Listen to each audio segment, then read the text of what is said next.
Assalamualaikum warahmatullahi wabarakatuh.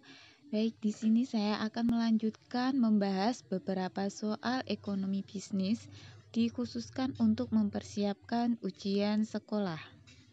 Langsung saja, kita akan membahas dari nomor soal 1. Untuk memecahkan masalah pokok ekonomi dengan WHW. Berikut ini yang bukan jawaban dari pertanyaan barang dan jasa apa yang sebenarnya dibutuhkan masyarakat adalah sifat manusia yang kurang puas, B. Keinginan memenuhi kebutuhan pokok demi kelangsungan hidup, C. Sifat suka meniru, D. Keinginan diakui dan dihargai, E. Berkaitan dengan pilihan cara produksi dan pelaku produksi. Jawabannya adalah E. Berkaitan dengan pilihan cara produksi dan pelaku ekonomi. Pembahasannya, untuk mengetahui barang dan jasa apa yang sebenarnya dibutuhkan masyarakat, produsen perlu memperhatikan beberapa faktor. Yang pertama, keinginan memenuhi kebutuhan pokok demi kelangsungan hidup. Yang kedua, sifat manusia itu yang selalu kurang puas. 3. Rasa ingin tahu manusia itu tinggi. 4. Keinginan mempermudah pekerjaan. Yang kelima, manusia juga memiliki sifat suka meniru. 6. Keinginan manusia mendekatkan diri kepada Tuhan. Yang ketujuh, keinginan diakui dan dihargai. Nah, masing-masing faktor di atas itu dapat dipecahkan dengan membuat pertanyaan WHW atau What, How, For, Whom. Soal selanjutnya, di bawah ini yang tidak termasuk tujuan-tujuan kebijakan ekonomi adalah A. Mencapai pertumbuhan ekonomi yang pesat, B. Mencapai omset yang diinginkan, C. Menciptakan kestabilan harga, D. Mengatasi masalah pengangguran, atau E. Mewujudkan distribusi pendapatan yang merata. Jawabannya adalah B. Mencapai omset yang diinginkan. Pembahasannya, tujuan diterapkannya kebijakan ekonomi yaitu mencapai pertumbuhan ekonomi yang pesat. Yang kedua, menciptakan kestabilan harga. 3. Mengatasi masalah pengangguran dan mewujudkan distribusi pendapatan yang merata. Soal selanjutnya, berikut ini peraturan yang berkaitan dengan kegiatan ekonomi yang dibuat pemerintah, kecuali. Jawabannya adalah D. UU nomor 40 tahun 2009 tentang pengembangan kewirausahaan. Jadi, untuk poin A, B, C, dan E itu termasuk dalam peraturan yang berkaitan dengan ekonomi. Lanjut soal nomor 4. Dasar berpikir yang digunakan manusia dalam melakukan tindakan ekonomi yang dengan pengorbanan tertentu itu berusaha untuk mendapatkan hasil yang maksimal atau sebaliknya dengan pengorbanan yang tentunya sekecil-kecilnya berusaha untuk mendapatkan hasil yang maksimal disebut A. Prinsip maksimal, B. Prinsip bisnis, C. Prinsip penjualan, D. Prinsip pemasaran, atau E. Prinsip ekonomi. Jawabannya adalah E. Prinsip ekonomi. Pembahasannya, prinsip ekonomi itu dasar berpikir yang digunakan manusia dalam melakukan tindakan ekonomi, yaitu dengan pengorbanan tertentu berusaha untuk mendapatkan hasil yang maksimal, atau dengan pengorbanan sekecil-kecilnya, tentu berusaha untuk mendapat hasil tertentu.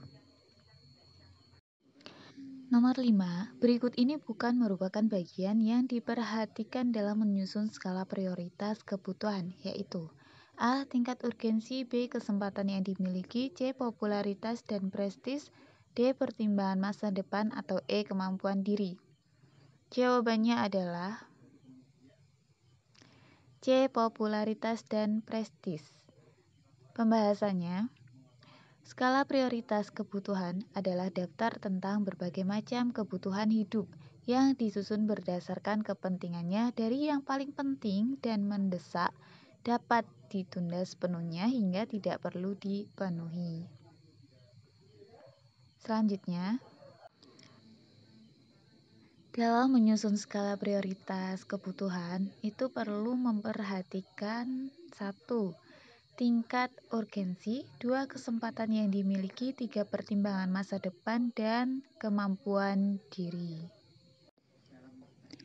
Nomor 6. Bagi negara-negara yang kaya akan sumber daya manusia atau tenaga kerja, pilihan produksi sebaiknya menggunakan pendekatan A. Padat modal, B. Padat karya, C. Padat teknologi, D. Humanisme, atau E. Komunikasi. Jawabannya adalah B. Padat karya. Pembahasannya, jika suatu negara itu memiliki banyak SDM atau tenaga kerja, maka alternatif produksi yang paling efektif itu dengan pendekatan padat karya. Padat karya itu merupakan kegiatan pembangunan proyek yang lebih banyak menggunakan tenaga manusia jika dibandingkan dengan tenaga mesin.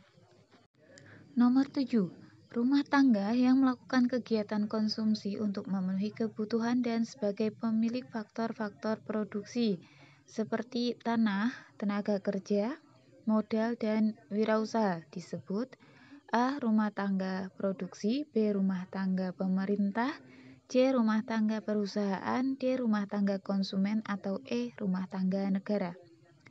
Jawabannya adalah D. Rumah tangga konsumen. Rumah tangga konsumsi disebut juga dengan konsumen. Rumah tangga konsumsi ini membutuhkan barang dan jasa yang dihasilkan oleh rumah tangga produksi untuk hidup. Nomor 8. Suatu persekutuan untuk menjalankan perusahaan yang mempunyai modal usaha yang terbatas atas beberapa saham, di mana setiap sekutu turut mengambil bagian sebanyak satu atau lebih saham. Ini merupakan pengertian dari A. FA, B. PT, C. CV, D. Perusahaan perseorangan, atau E. Koperasi. Jawabannya adalah B. PT. PT itu perseroan terbatas. Suatu persekutuan untuk menjalankan perusahaan yang mempunyai modal usaha yang terbatas atas beberapa saham, di mana setiap sekutu itu turut mengambil bagian sebanyak satu atau lebih saham. Nomor 9. Perusahaan yang seluruh atau sebagian sahamnya itu dimiliki negara dari kekayaan negara yang dipisahkan disebut A. Perusahaan daerah, B. Perusahaan persero, C. Perusahaan negara umum, D. Perusahaan swasta, atau E. Perusahaan campuran. Jawabannya adalah B. Perusahaan persero. Pembahasannya, perusahaan negara itu dikelompokkan menjadi dua. Yang pertama, perusahaan negara umum atau perum, yaitu kegiatan usaha yang ditujukan untuk melayani kepentingan umum. Yang kedua, perseroan terbatas negara atau persero, yaitu perusahaan yang seluruh atau sebagian sahamnya itu dimiliki negara dari kekayaan negara yang dipisahkan. Nomor 10. Jika pemenuhan suatu kebutuhan itu dilakukan secara terus-menerus, maka kenikmatan atas pemenuhan itu semakin lama akan semakin berkurang, hingga akhirnya dicapai titik kepuasan, merupakan bunyi dari hukum A. Permintaan, B. Penawaran, C. Gosen 1, D. Gosen 2, E. Tambahan hasil yang terus meningkat. Jawabannya adalah hukum Gosen 1, C. Pembahasannya, hukum Gosen 2 itu membahas tentang manusia yang cenderung memenuhi berbagai macam kebutuhan sampai pada tingkat intensitas atau tingkat kepuasan yang sama. Oke, demikian beberapa soal pembahasan ekonomi bisnis. Harapannya bisa bermanfaat untuk persiapan ujian. Terima kasih sudah belajar bersama. Tetap semangat belajar. Wassalamualaikum warahmatullahi wabarakatuh.